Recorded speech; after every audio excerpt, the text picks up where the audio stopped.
Well, hey everyone, so if you're watching this video then, our first game, The Pale Beyond, is out. It is live on Steam right now. It costs $19.99, but it's 10% off for launch. We've actually got awesome critical reviews. There's a bunch of 8s, there's even a few 9s. Overall, we're just super happy with the critical reception, and the version that you play is actually going to be a good bit better than the version that the reviewers played because we've been able to make a bunch of positive changes. But okay, it is our first release game, developed over the last 2 years, even though the prototype actually dates back to late 2018. And this has really been the goal of myself and Thomas since we met in uni, all the way, over a decade ago now. It is a narrative survival role-playing game where your choices matter, where every decision has a face. Your social skills will matter, how you're reading characters, deducing what makes them tick, right? And yes, everyone in the game can be dead by the end. Everyone. Or you could have a perfect run. But don't worry, we have balanced it to not be a cakewalk. We have balanced it for, I guess, ludo-narrative consistency? Resonance? The story and the mechanics are all very tightly aligned. That's something that the reviewers have really picked up on positively. What about the duration of the game then? Well, one reviewer has actually spoken of playing the game for 30 hours and being on their 3rd run, which we're pretty thrilled about, because yes, there is a lot more for the replayability. It's a super replayable game. Now, we're expecting that your first run will take you between 7 and 11 hours. After that, though, there are other endings to hunt down, and quite a lot will change depending on who lives or dies, because our characters are characters. They're not just resources, right? They are people. The team went to great lengths to ensure that their fates and how they get to where they are, that those will vary quite widely depending on the calls that you actually make. Now, in terms of the resource gameplay, you'll of course be managing your resources like your food and your fuel, and of course decorum, which, essentially is morale. Should morale hit 0, then yeah, your expedition will tear itself apart. Beyond that, though, your relationship with every character matters. And it doesn't just matter to how you feel. It actually matters, mechanically, because relationship things will cascade throughout the crew. If you piss off somebody that, let's just say, all the sailors really look up to, will the sailors be on your side all the time? Maybe they won't be. For a quick example, if you get your doctor killed, then you won't have a doctor. And you can imagine how that might be tricky. And we have went to great lengths to ensure that you will be able to scrape by, and you'll certainly have a story to tell at the end.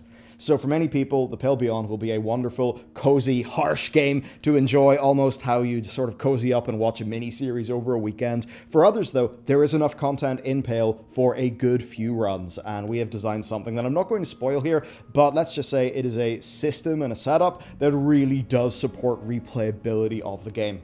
Now, if you want to know how to support us, the best place to buy The Pale Beyond is on Steam.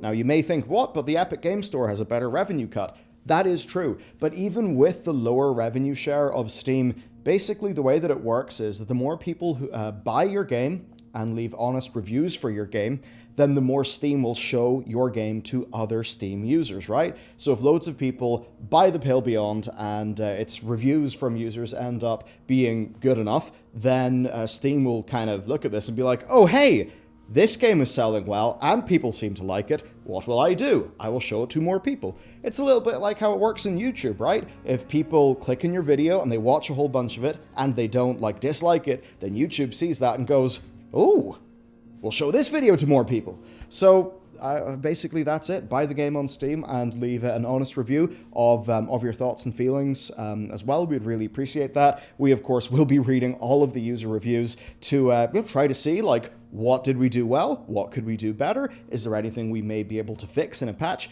That sort of thing. So that is the best way to support us, and I suppose just, telling your guild, anything like that, we'd be very happy about. Now, to talk about the critical reception of the game thus far, I'm thrilled to say it's been really damn positive. Edge magazine gave us an 8 out of 10.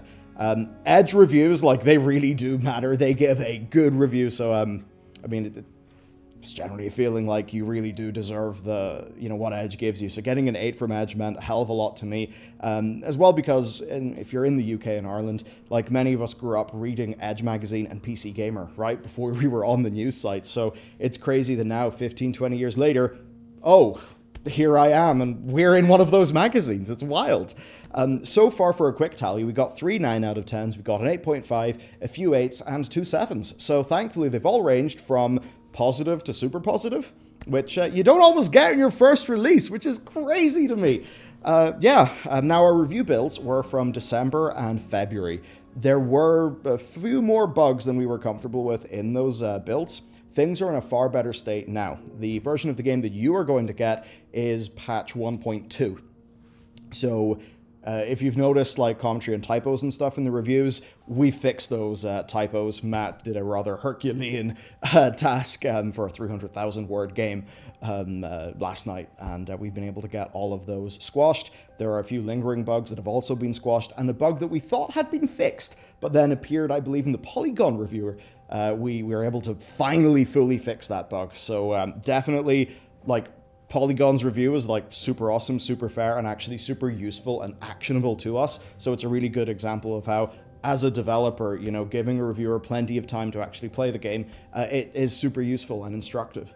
So overall, like, I and the team, we are pretty damn chuffed that even with quirks existing in the review builds, that really people seem to be happy.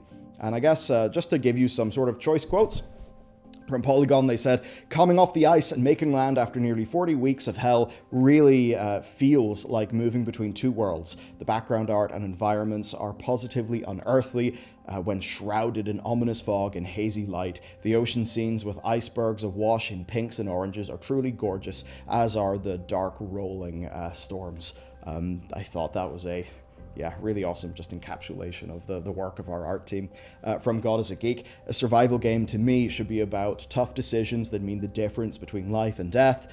So often that isn't the case. Fortunately, games like this do exist. I've put countless hours into surviving the snowy environments of The Long Dark, which is a game that we love, and now another chilly survival game has stolen my heart in the form of The Pale Beyond.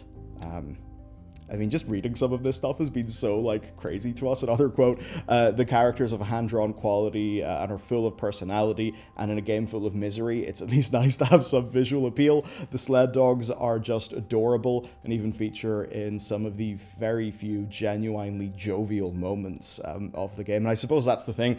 We will often cover, like, some pretty dark, gnarly shit, but one of the things that you've got to do when you're doing that is to really find the genuine light, and I think that the light means all the more when it's coming from a tale of adversity.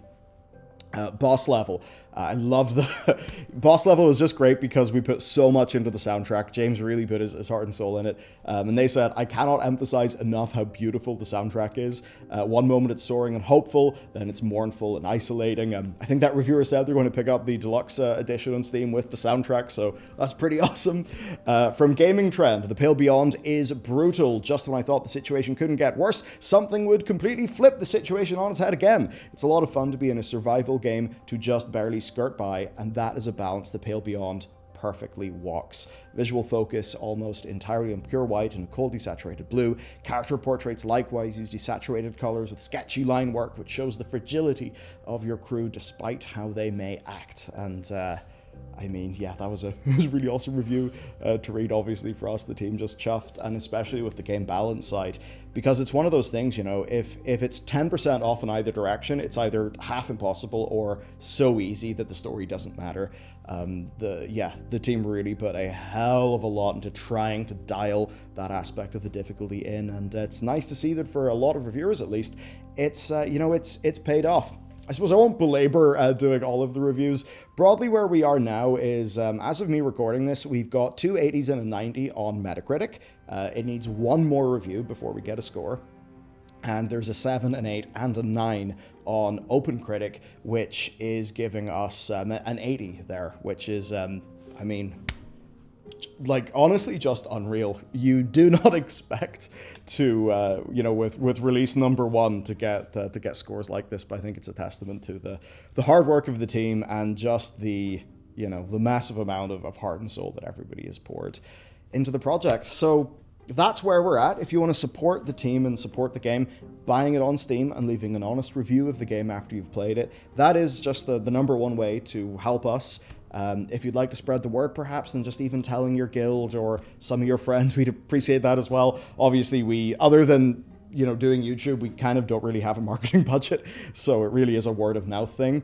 And yeah, as for the future, right, between us and our publisher, we are 24/7 until like Monday or Tuesday. That's because, you know, they're in Australia and we're here, so it's actually very easy for the whole lot of us to to cover. So there will be somebody on hand to respond to things. We have a whole big setup orchestrated where essentially like bug report stuff on Steam will automatically go into a database for us. So if you do see a bug and you leave it in that database, or if you leave it on the right Steam thread, we'll actually automatically collate all of that. Version 1.2 is the version that you'll be playing that has the typos fixed, as well as just about every bug that we could find and isolate. Obviously, though, between a wave of reviewers, our internal QA, and then doing multiple rounds of external QA, that is still under 100 people playing the game. Obviously, when you have thousands of people playing a game, just stuff can happen that you can't predict, but that's why we are going to be on hand, and we will be issuing patches as things arise and as we fix them. So we are fully standing by to give this absolutely our all in terms of that post-launch support. And at the very least, look, just tweet me if there's a problem, and whatever it is, I'll do what I can to make things right. So that is where we're at. This is a massive milestone for us. Now that we've proven that we can actually make a good game, it opens up, it opens up doors. Well, we'll just have to see how it all shakes out, but suffice to say, I think it means really good things for the future. We're already planning just how to shore up the team, consolidate things, maybe expand a little bit, to be able to do cooler things with Warcraft, with news, and with future games. We're also doing a documentary for The Pale Beyond. The first part of it, which is 25 minutes, is up on the Bellular Studios.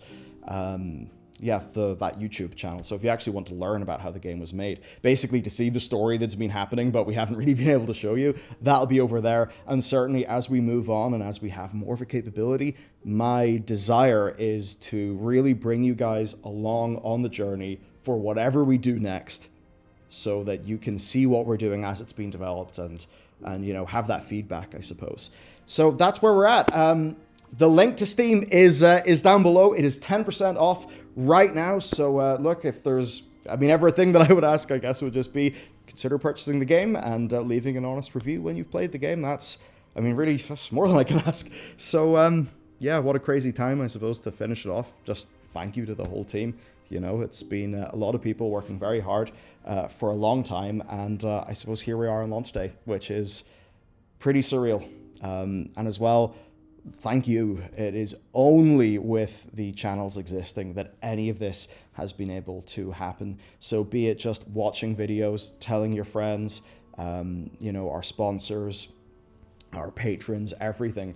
It has really only went into one thing, which has been job security and ensuring that the team can make the game. And, well, it's bloody well happened, hasn't it? Yeah.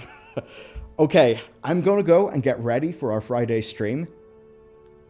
I don't know how to leave this because it's a crazy situation, I guess. Head up the Steam link down below. And yeah, I'll see you all live later tonight.